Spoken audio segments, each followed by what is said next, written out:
And I said, are you telling me that I'm ready to cover football? I've always wanted to cover football. Do you want to start covering my football team? That would be great. If you want to cover football, you can come on and do the Quake just games. Just to fulfill that long there you go. fantasy. But you got to make sure that McNulty makes all the tackles. Oh yeah, we're going to highlight you in the best possible light. Yeah, right. Yeah.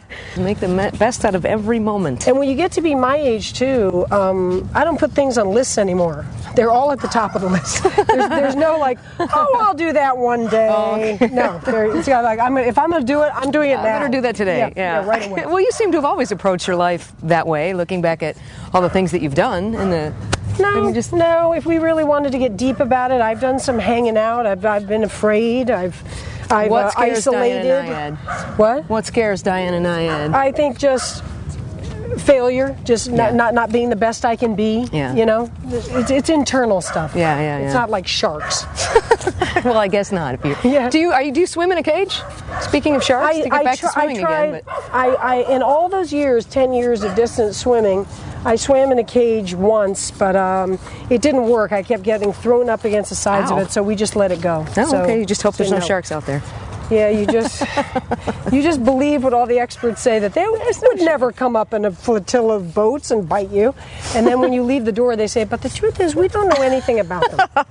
So, good luck. Yeah. I did another book called Basic Training for Women, which was, when I was 30. Mm-hmm. And, when we were putting that book together, it was done. And I'm proud of that book. I stand by it. It's got great exercises and great information about the body, even though it was 30 years ago. Mm-hmm. And right when we were in the publisher's office in New York, the finishing touches, the cover's been shot, it's done. We're just talking about the publicity tour.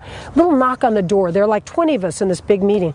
And a young woman opens the door and she says, hey, you guys, I don't mean to bother you. I'm sorry, but I've got a friend at Simon & Schuster, and I just found out, maybe it doesn't mean anything, that Jane Fonda is going to be coming out with an exercise book, first exercise book, in the spring, exactly when this book is coming out. So she shuts the door and we all look around, we take a minute and we go, Jane Fonda? Who would buy Jane Fonda compared to me? And then I went to all these bookstores and I was standing in line, like one guy in a raincoat would be waiting to talk to me, and Jane Fonda would be on the other side with a line out the door around the block, New York Times bestseller. So I've since met Jane and said, told her that story, and she said, I'm so sorry, what can I do? I said, absolutely nothing. Congratulations. Why would I think? That was the one where she had the legs up in the air crossed like this. I thought, why did I actually think people would want to pay attention to me more than Jane Fonda? So, but you're knowing what you're talking about. That's what I thought, but obviously that had nothing to do with it. But I'm not bitter about it. I wish Jane all the best.